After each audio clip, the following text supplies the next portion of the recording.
Good evening. Please join me in welcoming Mr. Terence McKenna.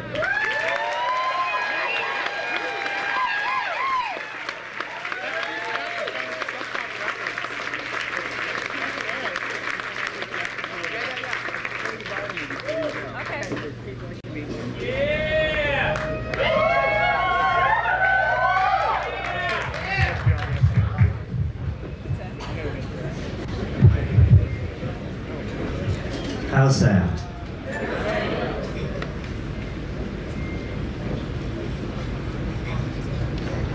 Well, I can't see all of you, but it's a pleasure to be in Seattle this evening. You've made me feel real welcome. Thank you.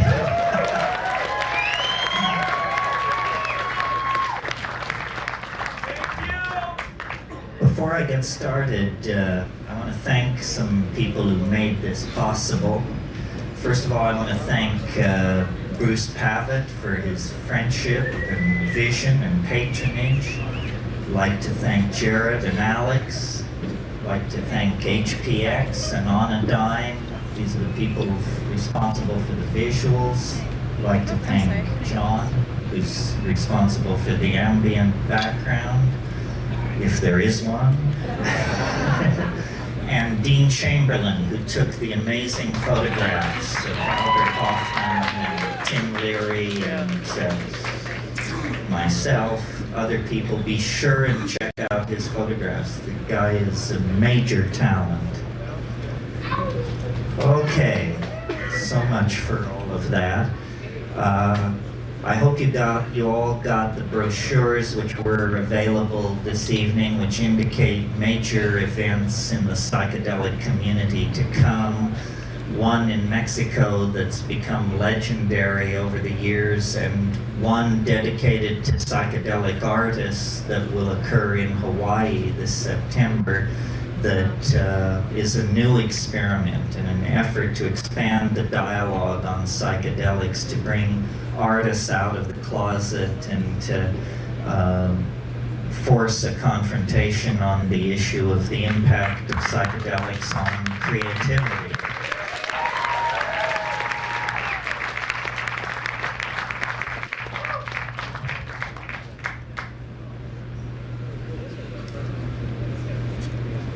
Okay, having said all that, our discussion this evening is psychedelics in the age of intelligent machines, or shamans among the machines. And I wanted to talk about this simply because these are two of my great loves, and so I assume, being monogamous, they must be one love. So how to build intellectual bridges between these two concerns, which seem so different. As far as people and machines are concerned, it was Ludwig von Bertalanffy, I think, who said in his book General Systems Theory, he said, people are not machines, but in every opportunity where they are allowed to behave like machines, they will so behave. In other words, we tend to fall into the well of habit.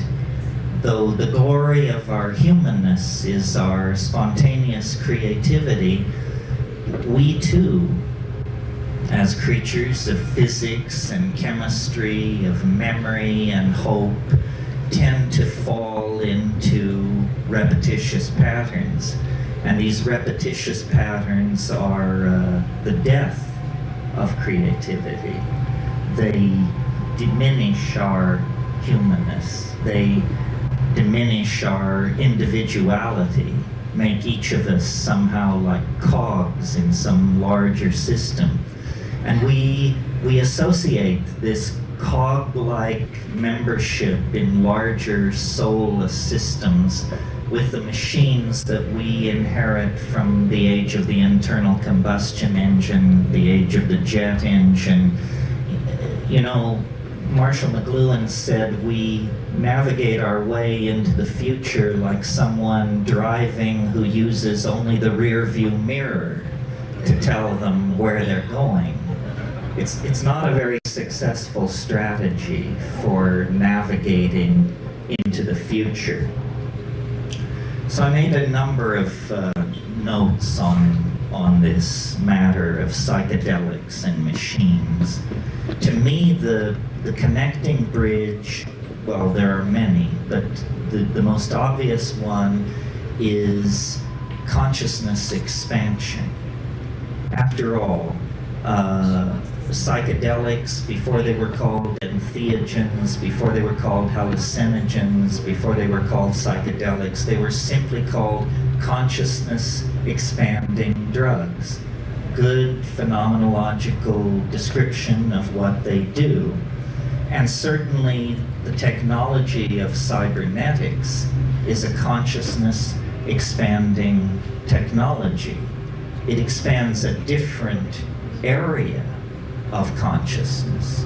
The minds of machines and the minds of human beings are very different, so different that each party questions whether the other even has a mind. But in fact, what these are species of minds operating in very different domains. For instance, you can ask a 5-year-old child to go into the bedroom, to the third drawer of the dresser, to select a pair of black socks and to bring them to mother. This is not a challenge for a 5-year-old child. To get a machine to do this is $100 million and a research team of 40 or 50 technicians, code writers, working months.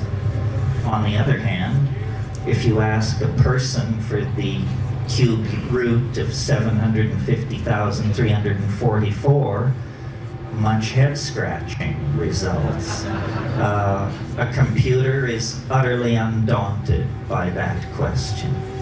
So computers are minds that work in the realm of computation, and human minds are minds that work in the realm of generalization, spatial coordination, understanding of natural language, so forth and so on.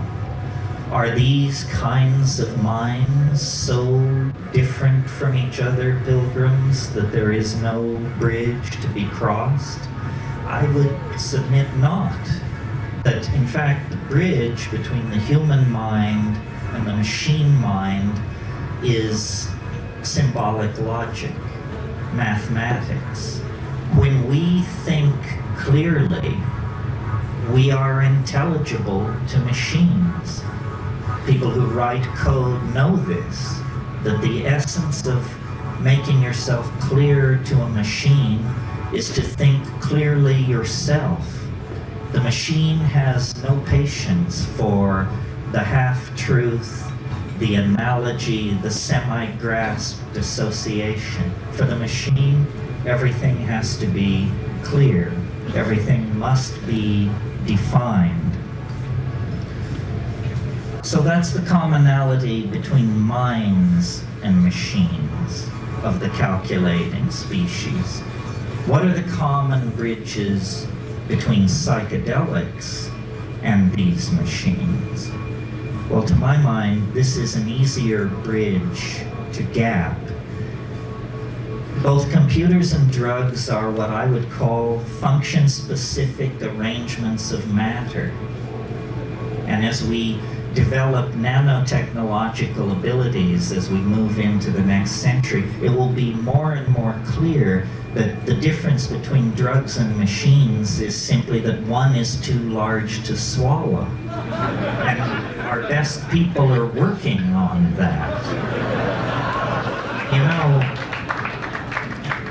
nanotechnology is a very hot buzzword at the moment, an unimaginable dream of building machines and small objects up atom by atom, perhaps under the control of long-chain polymers, running forms of pre-programmed software of some sort.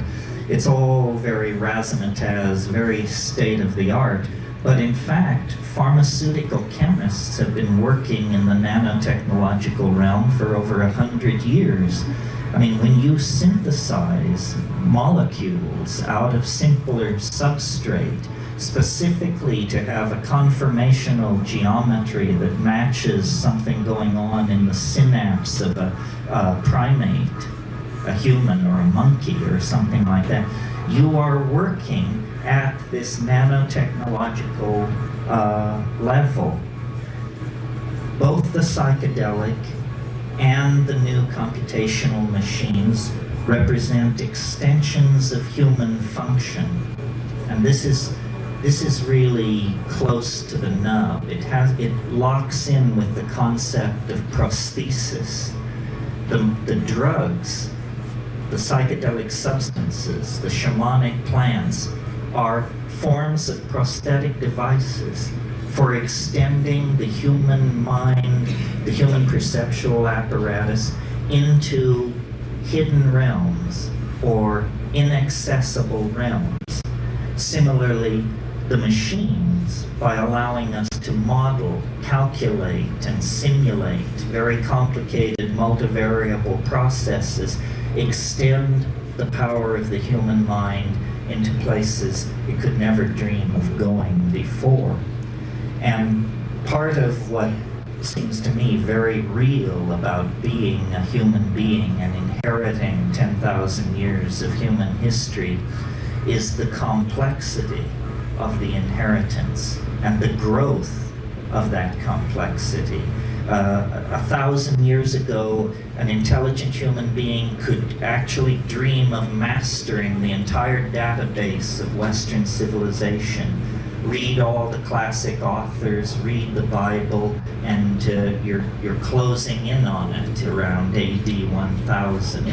Now the notion of any single human being assimilating even a small portion of the database of this civilization is inconceivable. So machines which filter, which search, which are guided by human intent, that's part of the story.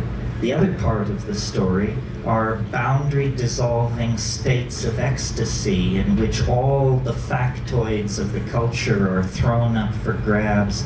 The deck is reshuffled, synchronicity rules, and out of that steps visionary understanding, breakthrough, integrative breakthrough under the aegis of psychedelic intoxication.